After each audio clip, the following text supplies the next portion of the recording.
Welcome to the Sunday evening live for Self Reliance Voices Learn from Legends. Today we get to hear from the one, the only. It should have been the one, by the way, just from a pronunciation standpoint and an English major. I wasn't an English major, but I was pretty good at grammar. That was terrible. Anyway, the one, the only. Bear Independent.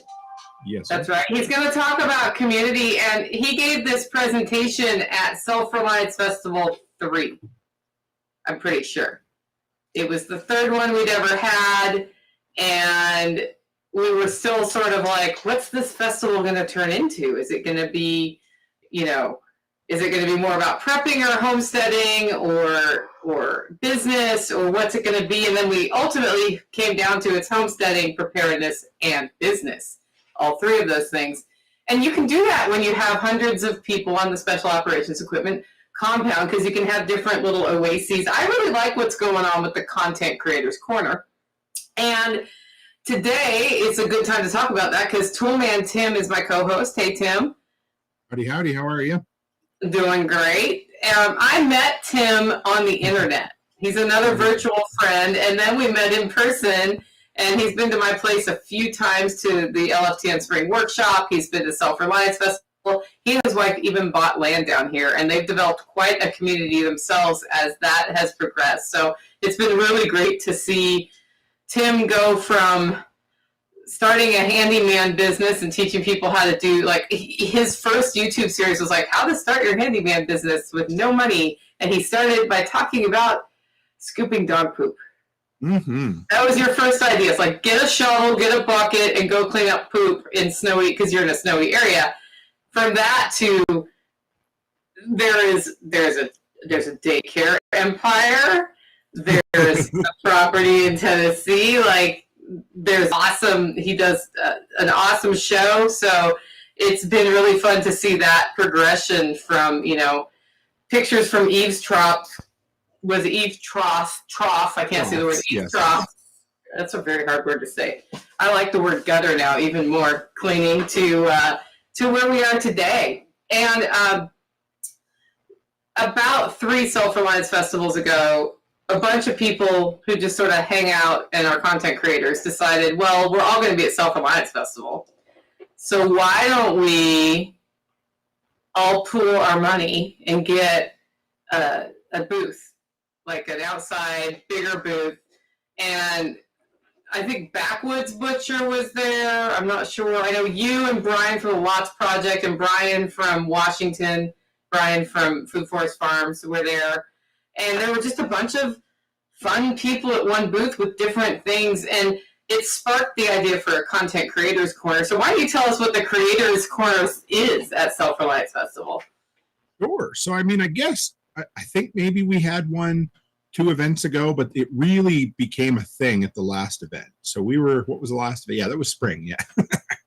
Oh boy. Anyway, so it gave us this kind of quiet spot, which is hard to find at SRF if you haven't been there before. But it gave us this quiet spot of a nice little tent area where we could just grab somebody and go in and interview. Who did I had? I had Mike from Forward Observer, Sonny Pazakis, Nick Ferguson, Brian. I know Brian Alexovich from the Lots Project. He interviewed. I don't even know how many he interviewed, but I know other than me doing it, it was the first time Becky, my wife, Mrs. Toolman, was interviewed for a podcast. So that was really cool. But what I found many moons ago when I first started going to these live events is if you don't grab somebody and record at the moment, it's really difficult. And if you don't have a spot to do it, it becomes even more difficult. So this was awesome. We could just sit down, kind of get out of the way a little bit and record. And I've got a whole treasure trove of recordings on this beast right here that will be working its way out as time goes on. Yeah, we all keep our recordings on the beast. Speaking of the beast, is your beast in silent mode? It is. I think. Okay, I had to double check that. It's perpetually in silent mode. So this time, as I understand it, there's going to be a schedule when certain speakers are there from the event. Like, we'll get Jack Spirko there. And anybody who's a content creator can sign up for a session to interview that person. Isn't that what's happening this time? Yes, I do believe. Yeah. I think we kind of tried last time, but again, as most things happen, we put the cart before the horse when we're launching. So we do, and then we figure out after we do. And so that's what happened this last time was we're like, okay, we want to have a plan. So yes, that's next time we're going to, or as this comes along, there's going to be a schedule, which is awesome because, you know, for anybody, whether you're up and coming or you're kind of a seasoned podcaster, you have the opportunity to grab a whole bunch of people and do kind of 15-minute interviews right then and there. And it's a great way to give yourself a buffer zone if you need to take a vacation or you get a sick day, or just to intersperse some really good content that you might not be able to get otherwise. Awesome. Well, I was informed through the Q&A tool by Rosie that chat was not working for the attendees, and I have fixed. Apparently, I need to manually give you permission to chat every time we do the webinar. There's probably a setting deep in the Zoom layers of webinar for me to make that default. So, folks, you should be able to chat now and enjoy your banter as we go. I just changed that permission. If you do want to ask a question as we go, then you can do it by using that Q&A tool at the bottom of the screen. That helps me organize it, which is probably a good idea, especially as this is day 3 of the webinar series. So I feel like I get stronger as we go, but then there's a lot of details going on. So that will really help me out there. And today we're going to talk about community. And my favorite community story of the week last week was that I was in my house, and this year, because of some personal things, I haven't put as much effort into my garden. So I have my tomato wall's doing okay, it's doing well, but I usually have a lot more tomatoes and a lot more vegetables in my garden. And I got a text from a neighbor, hey, I've got too many tomatoes, do you want them? And I said, yes, please, that would be great. And he said, well, would you trade them for duck eggs? I said, well, I'd be happy to trade them for duck egg futures. But right now my ducks are molting, so it'll be a bit until I get some eggs for that. And he said, oh yeah, that's fine. How many do you want? And the answer to this question for me at this time in my life is, how many do you have? Like most opportunities, I'm like, well, how big is the opportunity? So he brought me all of his extra tomatoes, and we've been eating them and making delicious seafood tomato soups and canning them. And it's been a blessing for me, but it's because I have a relationship with the guy who lives down the road. He doesn't always agree with me on things. Like we actually were on opposite sides on if my road should have gotten city water. Like we were head to head in a public meeting about that at one point.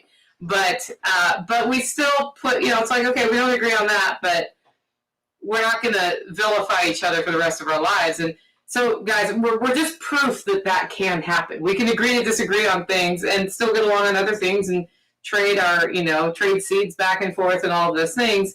When we boil life down to its truly most important things, it becomes a lot easier to get along with each other rather than fight with each other. And then you can have some of those fun conversations where you get to debate things or learn things about each other. So that was fun. I also did a homestead drug deal today. You know what that is, Tim? I have my suspicions, but I think I'm not going to throw them out without asking. So go ahead.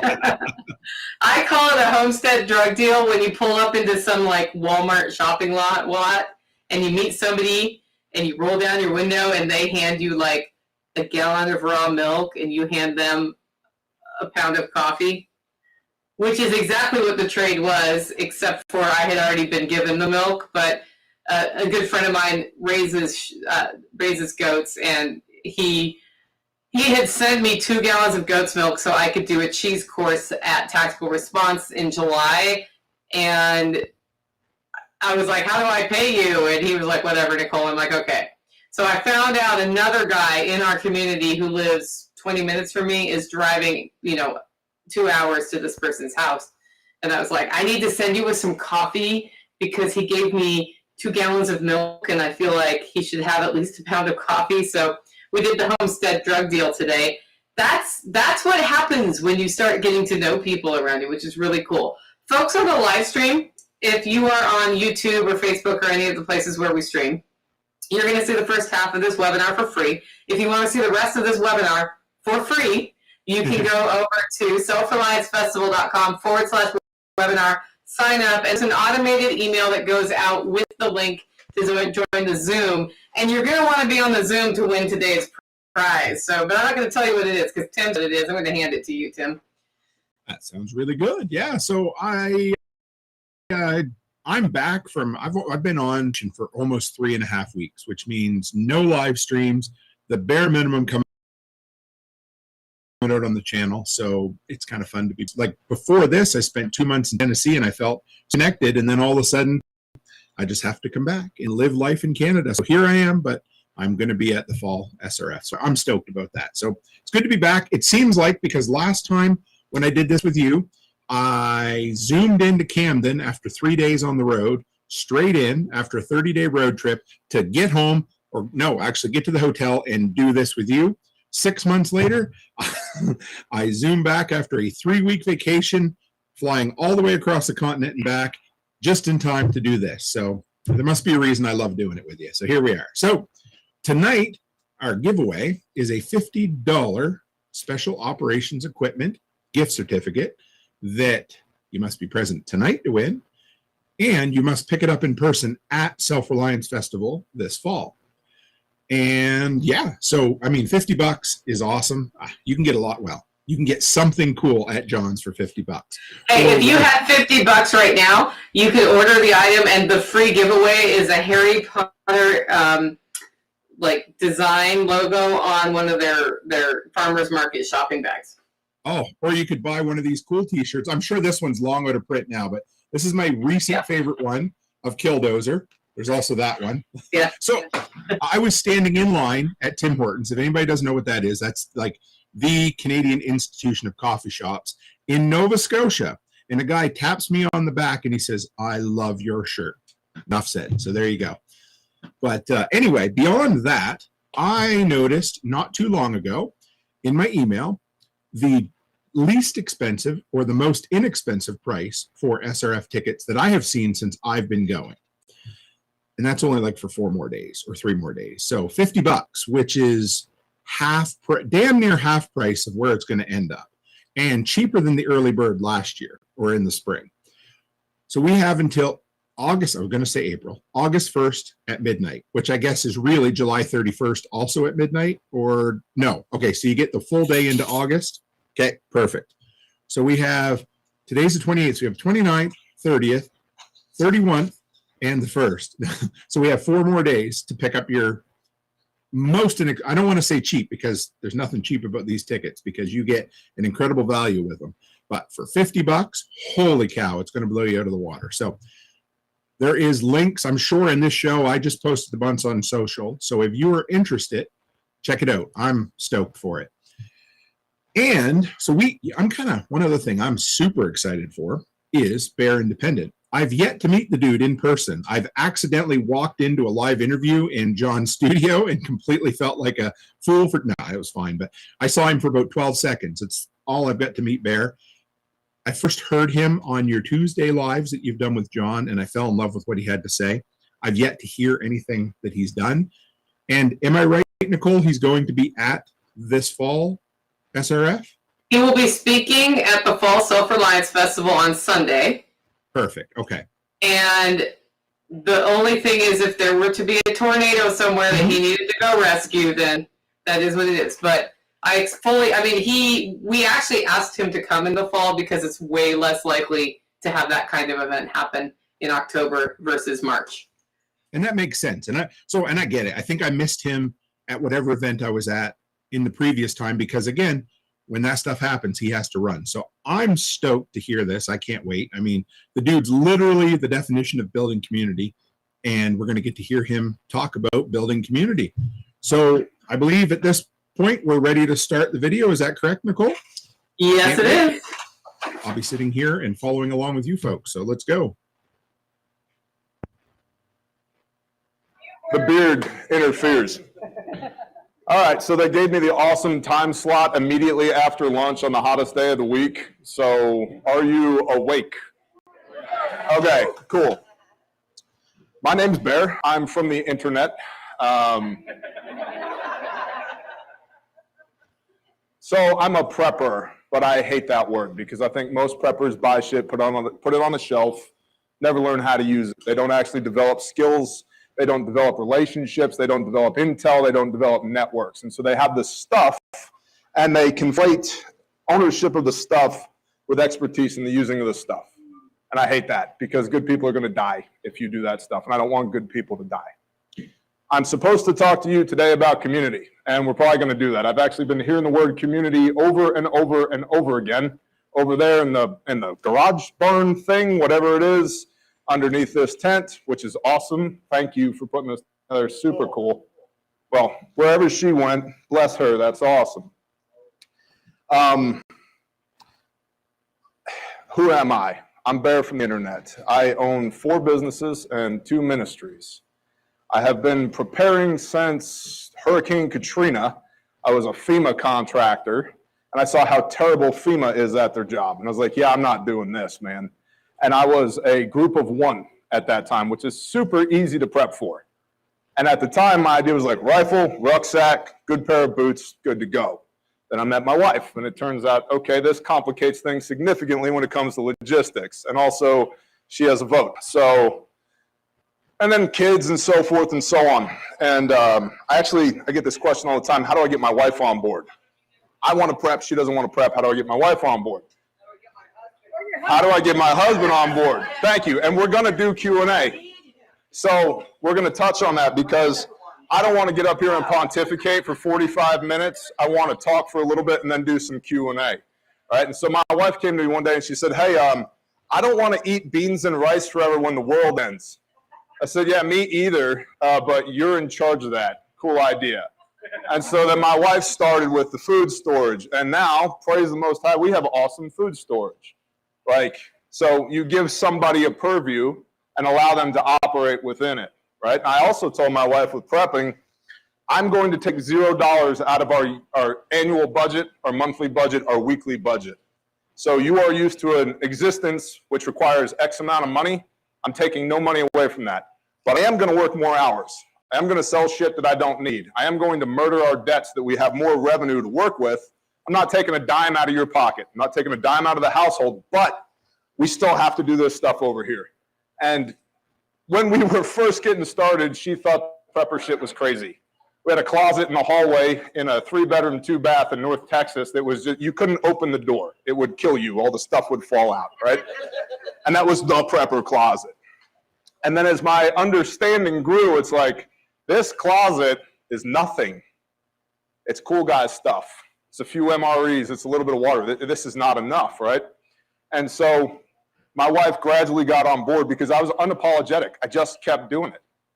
She's like, I don't understand why you do this, because I love you and I don't want you to die. So I'm going to do this. I don't require your approval for me to do it. I'm going to do it. I would love it if you would do it with me, comma, I'm going to do it. And that became a living witness, a testimony to her that I actually took this shit seriously. I wasn't just playing. So after a while, she got on board. She's like, all right, what do we need to do? Oh, it's we now. Cool. We need to figure out how we're not going to starve to death in this suburban neighborhood in North Dallas. Long story short, we moved to Eastern Oklahoma about 4 years ago, and we've been living in community for the last 4 years, which is why I'm able to speak on this subject with some authority. The community that we live in is not a kumbaya, sit around the fireplace, hold hands, strum the guitar kind of thing. Most of us are like super tactical, which is cool. We actually outnumber our sheriff's department significantly, and they know that, and they like us, because it's really a bad idea for them to not like us, right? And so there's 2 reasons why one would need to be with a group of people. Pastor Joe Fox of Viking Preparedness talks about this. One is people behaving badly, okay? And the other is labor. I call this the militant farmer concept. Everybody should know how to work a rifle. Everybody should know how to work a shovel. Everybody. I'm 82 years old and I have a bad back. Cool. You can shell beans. I'm 33. I was in the GWAT and my back is all messed up and my legs don't work. Awesome. Can you hold these binos and this radio? And if somebody comes down this road, key the mic. Cool. And so we have this concept in a prepper group. We're all going to get together, a mutual assistance group. Everybody has to be tier 1 operators with super slick kit. We're going to kick this door in and we're going to go in here, shoot bad guys in the face. Negative, bro. That's a really bad idea. even if you're the best operator that ever operationally operated, rate of attrition. Rate of attrition, you go do 10 ops with 10 guys, do you still have 10 guys after 10 ops? Nope. Half of your guys are dead. For what? Grandpa's moldy graham crackers. Bad idea, right? Like, bad idea.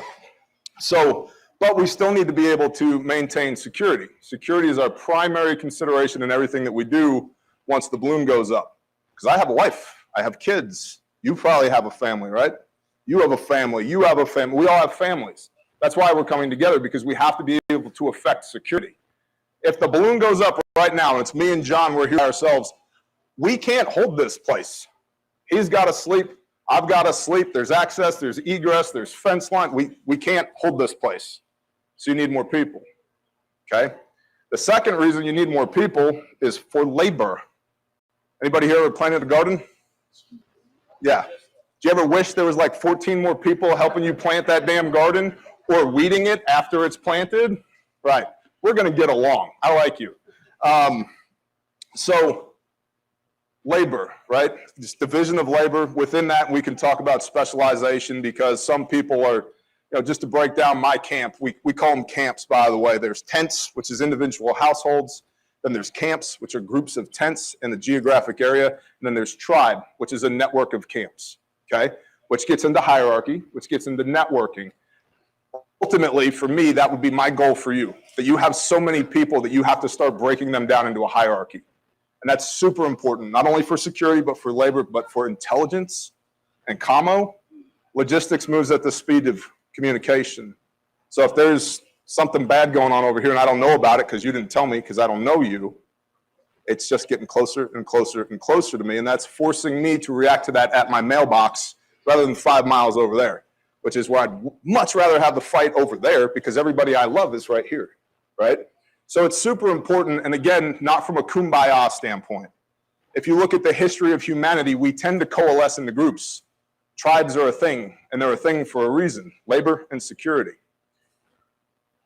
That's part of why what you're doing here today is super important. If you are not talking to people and exchanging information, and I live here and I live here, you're doing this wrong.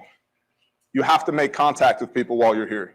Sniff each other's asses, date each other, fall in love. For real, do stuff together, right?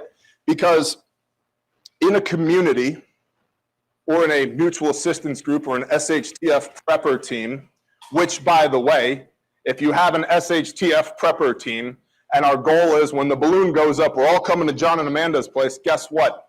We're now an intentional community. We're operating with intentionality in a community. Does that make sense? So these kumbaya principles apply, okay? So in a community, you want, as much as you can, the highest level of ideological alignment possible. Why? If I think this set of morals and ethics represents the way I want to live my life, and you think this set of morals and ethics represent the way you want to live your life, and we're trying to do stuff together. Well, that was fun. You all right? Okay.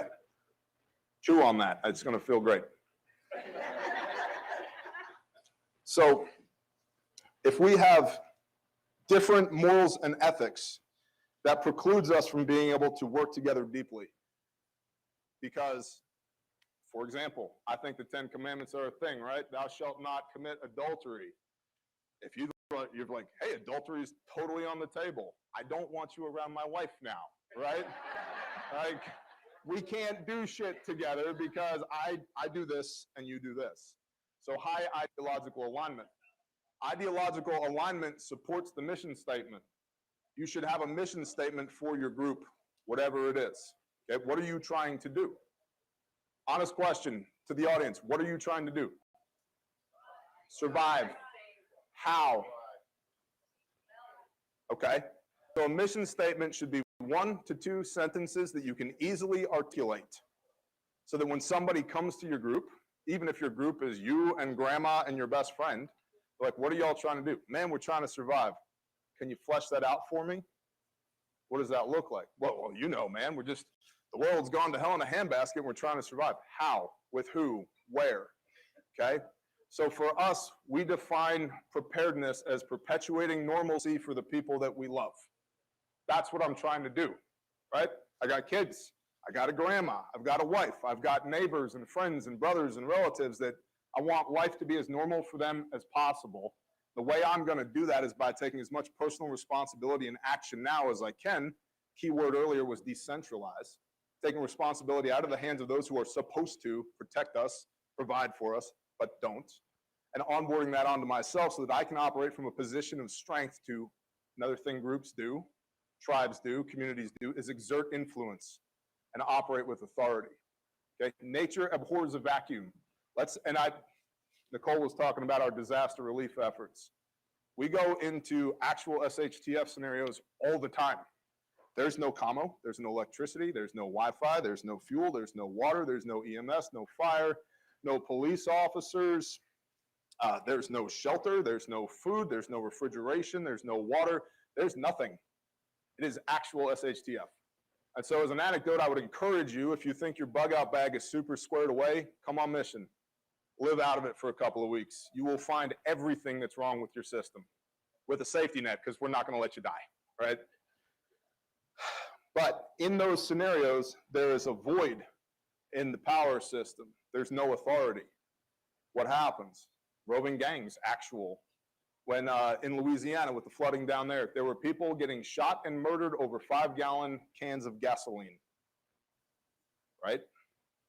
But if you have a group of people, like we did, and when we go into these things, we roll heavy, we take over an area, it becomes our fob. This is ours now. We have 24/7 security. We set up our own commo. We bring our own fuel. We bring our own equipment. We bring our own water. We bring our own food. We bring our own people. We get in there and we do good shit to put a smile on the Father's face, right? But we are operating from a position of strength because we have people. Now, peopling is super messy, by the way. It's not easy. You have this concept of like, we're all going to get together, man, and Jack's going to grow the goats, and I hate guinea hens, so John's going to do that, but I got sheep and chicken covered, and Amanda, you're on cows, and all right, all this 40 acres, we're going to plant corn. That never happens. It doesn't work that way, because Jack's like, you know, I was going to do the goat stuff, but you said that thing the other day, and it really pissed me off, and I don't know if we can be friends anymore. Like, son of a bitch. All right, well, let's fix this relationship. Because it's peopling, it's relationships, getting back to that high ideological alignment. What morals and ethics have we established for ourselves in our group that we can hold each other accountable with? Where maybe Jack doesn't like this thing that I said, but I said it in truth with love. And he's like, you know what? That's more, you know, the fact that you did that is more important than the fact that I don't like it. So yeah, I'm gonna move forward with the goats, right? So peopling is super messy. There's an awesome book written by an absolute hippie called Creating a Life Together by Diana Leaf Christensen. Get the book, read it. You do not have to be ideologically aligned with her. The information that is in it is super important because it deals with how to set up intentional communities. And again, I would submit you need community. Whether you call it your SHTF prepper group or my mutual assistance group or whatever it is, you're going to be intentionally operating with people. Does that make sense? Okay. So get the book, read it, learn how to set up a management system, if you will, or a governance system, if you will, so that you can manage the expectations of everybody that's in the group, have a mission statement to hold people accountable. And mission statements ease your ability to make decisions, okay? If, again, to perpetuate normalcy for the people that we love, that's our mission statement. And Jack's like, hey man, I think that we should take some group funds and get a hot air balloon.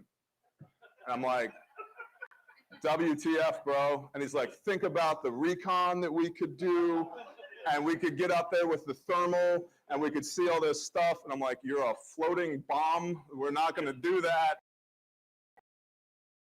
He's like, no, man, it's going to be awesome. And I'm like, well, yeah, how is a hot air balloon? He's like, I found one on it. It was only 12,000. I'm like, hell no.